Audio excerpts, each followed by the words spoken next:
जो गुरुदेव से जो ज्ञान पाया है, आज अपने ज्ञान को यहाँ प्रवचन के रूप में फरमाएंगे। ऐसे मुनिराज श्री आइएगा मनन चंद्र सागर जी महाराज साहब के मुखारबिंद से गुरुवाणी सुनते हैं। आइएगा जय भाई और लेफ्टिनेंट कर्नल, लेफ्टिनेंट आइए, कमांडर इधर आइए जी। किसी भी तरह का धर्म देखो, किसी भी तरह का सुकृत देखो, किसी भी तरह का दर्शन देखो, उसके अंतर्गत गुरु का महत्व एक सिरमौर स्थान पर दिया गया है। यदि गुरु न होते तो भगवान क्या है और धर्म क्या है, इसका ज्ञान, इसकी पहचान हमें नहीं होती। इसीलिए तो पूर्व के राजा और महाराजाओं ने भी अपने जीवन में गुरु का स्थान रखा था।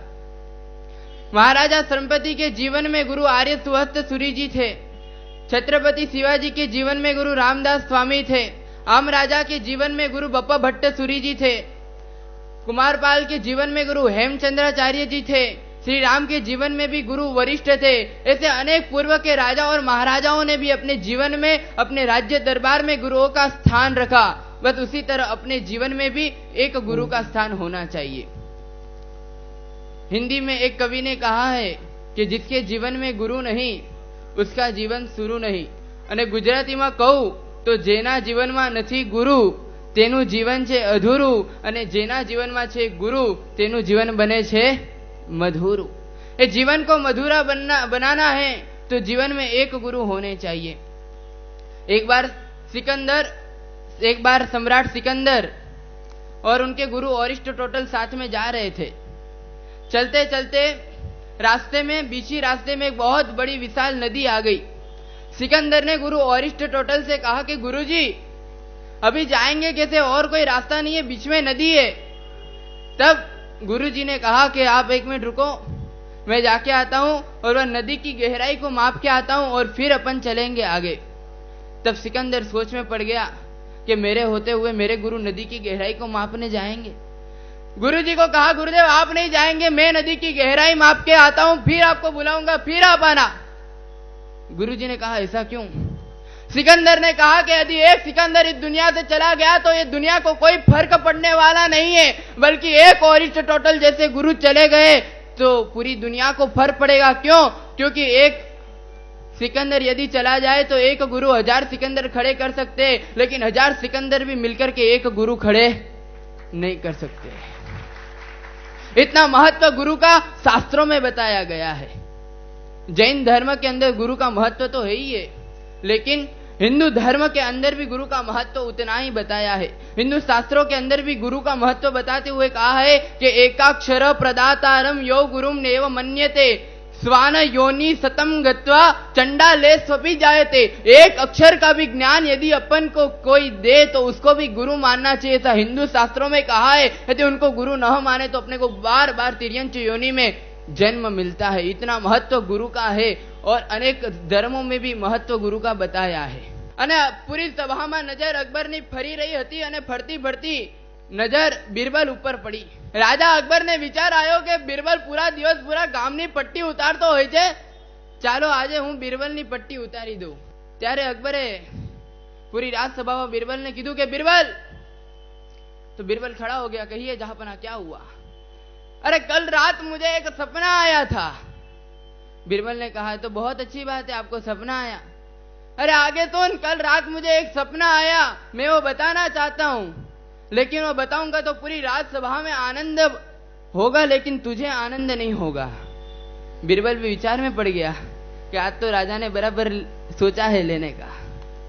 बिरबल ने कहा कोई बात नहीं जहांपना, मेरे एक के वजह से पूरी रात सभा में यदि आनंद होता हो तो बेहिचक बता दीजिए आप। અને બિરબલે જે અને અકબરે જે શરૂ કર્યું છે बताવાનું, राजा अकबरे चालू કર્યું कि सुन बिरबल, कल रात को मुझे सपना आया, अपन दोनों घोड़े पे बैठे थे, घोड़ा दौड़ रहा था, नगर के बाहर निकले, जंगल में पहुंचे और अचानक घोड़ा रुक गया और जोर से झटका लगा और मैं भी नीचे गिरा, तू भी नीचे गिरा। मैं गिर के अत्तर के हौद में गिरा और तू कचरे में गिरा। और पूरी रात सभा में बधाए ताड़ीओ वगाड़ी। अरे जोयू जोयू, महाराजा पड्या तो अत्तરના હોતમાં ને બિરબલ પડી તો ક્યાં પડ્યો કે ઉકરડામાં, કચરામાં પડ્યો। પૂરા રાજસભામાં આનંદ આનંદ થઈ ગયો। અને फिर अकबर ने कहा अब मेरा सपना पूरा हो गया। अब फिर बीरबल खड़ा हुआ। बीरबल ने कहा जहांपनाह मुझे भी एक सपना आया था। अकबर ने कहा अच्छा तुझे भी एक सपना आया था? उसने कहा हाँ तो बताओ। बीरबल ने कहा बस आपके जैसा डिट्टो सपना आया, कॉपी टू कॉपी सपना। आप भी घोड़े पे साथ में दौड़ रहे थे और अपन दोनों घोड़े पे थे, अपना घोड़ा दौड़ रहा था और मुझे तो खुशी इस बात की थी महाराजा कि दिन में तो आपके साथ रहता हूं, बल्कि रात में भी मुझे आपके साथ रहने को मिला। अकबर ने चू હવે આ છોડશે नहीं हुआ बराबर कच मारे से। अरे बीरबल तो बुद्धिशाली था। बीरबल ने कहा आप लोग अपने दोनों का घोड़ा दौड़ रहा था, नगर की बाहर निकला और जोर से झटका लगा। आप भी अत्तर के होत में गिरे, मैं कचरे के होत में गिरा। फिर अकबर ने कहा आगे क्या हुआ? बोलते आगे बताता हूं, पर आपसे एक जीवन दान देते हो तो मैं आपको आगे बताऊं। महाराजा ने कहा मेरी तौर से जीवन दान है, आगे बता। ठीक है, फिर आगे बस क्या हुआ? आप अत्तर के होत में से बाहर आए, मैं कचरे के होत में से बाहर आया। आप मुझे चाटने लगे और मैं आपको चाटने लगा। તમે સંસારમાં શું કરી રહ્યા છો એ કોઈ મહત્વની વાત નથી, પણ તમે સંસારમાં રહીને શેની ચાટી રહ્યા છો એ મહત્વની વાત છે। સંસારમાં રહીને પણ આત્માની કોઈ ચિંતા નહીં હે। સંસારમાં રહીને પણ આપણે આ કાદવ કિચડમાં ઘણું રહ્યા, ઘણું ચાટ્યું, પણ હવે જ્ઞાન રૂપી, ત્યાગ રૂપી, वैराग्य रूपी અત્તરને ગ્રહણ કરવાનું છે। અત્તર की दुकान पे जाते हैं ना अपन, अत्तर की दुकान पे जाओ, आप अत्तर लगाओ या न लगाओ कोई फर्क नहीं पड़ता, मगर बैठने से आपको खुशबू, सुवास, सुगंध जरूर प्राप्त होती है अत्तर की दुकान में बैठने से। ठीक इसी तरह आप साधु के पास आओ या न आओ, आप साधु के पास आने के बाद दीक्षा लो या न लो बात की बात है, लेकिन साधु के पास आने से ज्ञान की, त्याग की, वैराग्य की सुवास तो अवश्य प्राप्त होती है।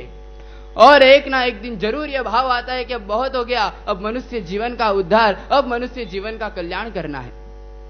आज पूज्य गुरुदेव श्री का 56वां जन्म महोत्सव है। उस जन्मदिन के उपलक्ष्य में आप सभी जन भक्तगण यहाँ एकत्रित हुए हैं। आज पूज्य गुरुदेव श्री के पास अपन सब आशीर्वाद भी लेंगे और पूज्य गुरुदेव ने 56 साल तक जो आराधना और साधना की है उसकी सब शक्ति अपने में यानी आशीर्वाद के रूप में अपने को प्रदान भी करेंगे। लेकिन जब भगवान महावीर स्वामी अपनी देशना में जब प्रवचन दे रहे थे, तब जब गणधर भगवंतों की स्थापना की भगवान महावीर स्वामी ने, तब गणधर भगवंतों की स्थापना करते हुए गणधर भगवंतों के ऊपर भगवान महावीर वासक्षेप डालते हैं और वह वासक्षेप डालते समय 3 शब्दों का उच्चारण करते हैं, उपमेय हिवा, विगमय हिवा और ध्रुवय हिवा। ये इन 3 शब्दों का उच्चारण करते पूर्वक उन गणधर भगवंतों के ऊपर वासक्षेप डालते, जिस वासक्षेप की ताकत से उनके अंदर ऐसी शक्ति प्राप्त होती है कि भगवान महावीर जो भी देशना दे, जो भी फरमाए, उसके अर्थ स्वरूप में द्वादश वांगी के रूप में अलंकृत कर देते। इतनी शक्ति उनमें प्राप्त हो जाती है। बस आज भी अपने सभी के मस्तक के ऊपर पूज्य गुरुदेव श्री का आशीर्वाद प्रदान होगा, उसमें इतनी शक्ति उतनी प्राप्त होएगी अपने को कि अपने जीवन में आने वाले आदि व्याधि उपाधि और संघर्ष सभी दूर हो जाएंगे। आज पूज्य गुरुदेव श्री का 56वें जन्म महोत्सव के अंदर 56वें वर्ष के अंदर प्रयाण कर रहे, तो मुझे एक बहुत अच्छा विचार आया था कि गुरुदेव 56वें वर्ष के अंदर प्रयाण कर रहे।